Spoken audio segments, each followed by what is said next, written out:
Greetings, I'm Squared here. Today we're going to talk about writing exponential functions from tables and from graphs.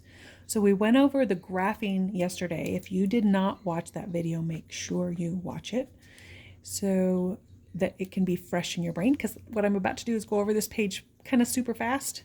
Not super fast, but faster than you might want to if this is the first time you've seen it. So make sure you watch that other video.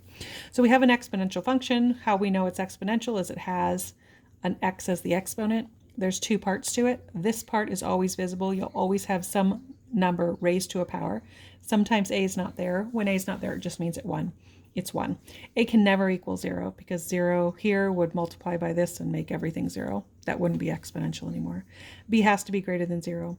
B cannot be 1.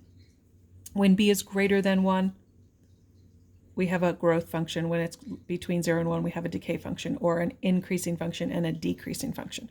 So today you might have a question about increasing and decreasing. If it's going up from left to right, it's increasing. Down from left to right, it's decreasing.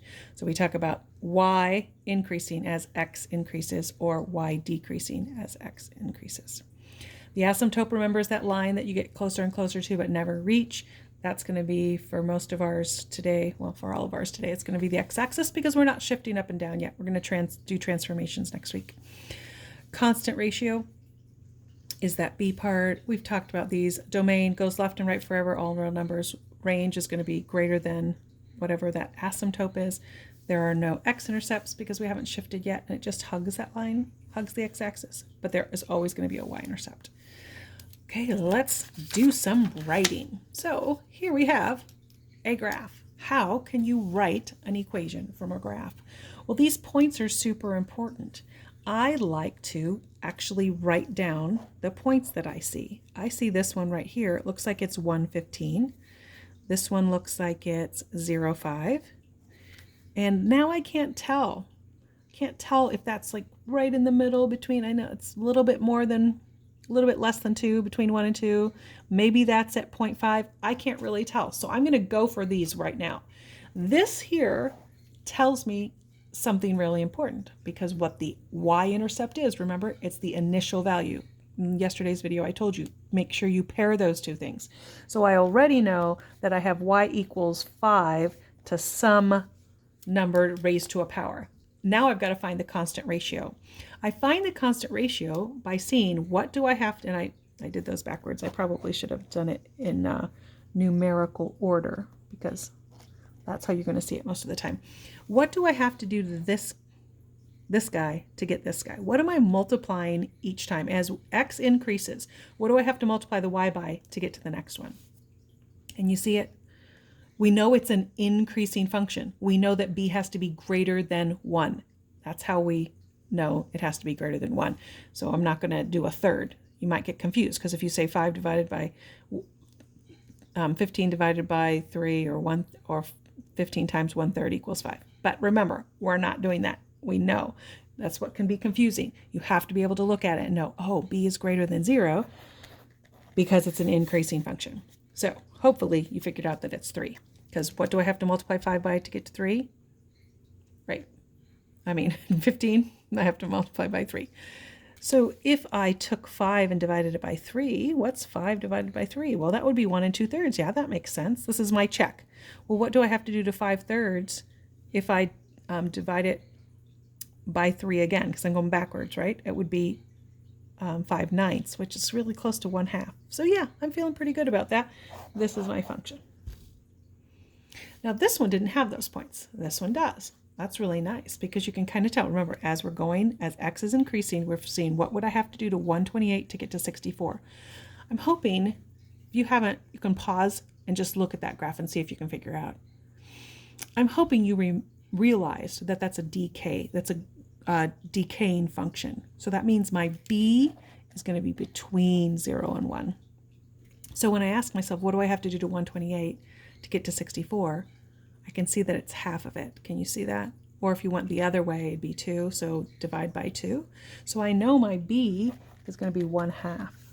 To find my a, that's the initial value, or remember what we said, that's the y-intercept. What's the y-intercept? Right here, the y-intercept, 128. And with those two things, I can then write my function. And if other things are asked of me, for example, what are my x-intercepts? There aren't any, because we have an asymptote at, right? Our asymptote is at y equals 0.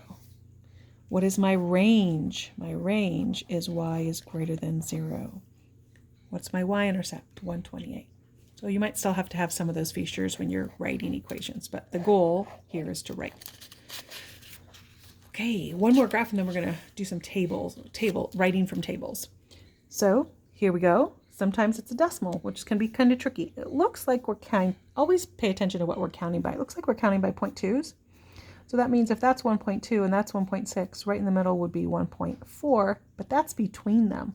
So I'm guessing my y-intercept, or my initial value, is 1.5. Now when I come over here to 1, that looks like it's at 0.6. So I went from 1.5 to 0.6. Is this a decaying function or a growth function? Hopefully you said decaying because it's decreasing from left to right. So I have to figure out what would I multiply this by to get this, that 1.5, 0.6. And if you want to know what you have to multiply it by, then you actually divide them. Because you're actually saying 1.5 times what equals 0.6. And if you divide everything by 1.5, then you get that answer. So if you take your calculator and you say 0.6 divided by 1.5, you get 0.4. Now, 0.4 is our constant ratio. If you want to write that as a fraction, you get 4/10. 4/10 reduces to 2/5. So I could either write my function like this, and then one time I'll use f of x and one time I'll use y, or I could write it like this. Either one is acceptable. But notice how I found the initial value, it was my y-intercept, and how I found my constant ratio by taking this one and dividing it by that one. You want to take the one on the right and divide it by the one on the left, unless you can just see it. Okay, now we're going to transition into tables. So now I don't have a graph. I have to find out my information from the table. This is my y-intercept. How can I tell it's my y-intercept? Because x is 0, which also means that's my a. So now I know I have some function like this. Now I need to find the constant ratio. Well, what is being multiplied each time? That's times 3. That's times 3. Times 3, times 3, times 3. What do I have to do to this to get to this? Is it increasing or decreasing? Can you tell that? As x gets bigger, is y getting bigger or smaller? It's getting bigger. So that means that my constant ratio is 3. And that's my function. Can you tell anything else? What's the x-intercept? There won't be any. What's the y-intercept? What's the domain? What's the range? The domain is going to be all real numbers because it's an exponential function. We can tell it's exponential because of the constant ratio. When something has a constant ratio like that, it's an exponential function. Remember, we're going to talk about the difference between linear and exponential in a minute, but linear functions have a constant difference or sum. They don't have a constant ratio. Okay, y equals, hopefully you're getting this. There's my a, right? And what do I have to multiply 81 by to get to 54? I'm not sure. That's a calculator one. So remember, what do I have to multiply? Then I divide. What is 54? It's decreasing. So I'm going to take 54. I know it's going to be between 0 and 1. 54 divided by 81 is 0.66666. That's repeating. Remember, it rounds because it's the end of the calculator. That's 2/3. So I know my constant ratio is 2/3. I don't like to put repeating decimals in there, so try to change it to a fraction. Okay. Let's see, a couple more here. Then we're going to talk about, whoops, what did we do here? Oh, I think this one was supposed to come first. Sorry about that. Okay, so what's happening? That's times 3. Is this times 3? Yep, times 3 times 3. Everything's times 3. Our constant ratio is 3. What's our initial value, or our y-intercept, or our a? It's 4. It's right there. I believe this is the same one, so we don't have to do that twice. Okay, so hopefully that helps a little bit from the table. Not too bad. You can kind of see it. Now we're going to end, we're going to talk about the difference between linear and exponential, because you're going to have equations, problems on your homework and quiz where it says, hey, which ones are exponential, which ones are linear.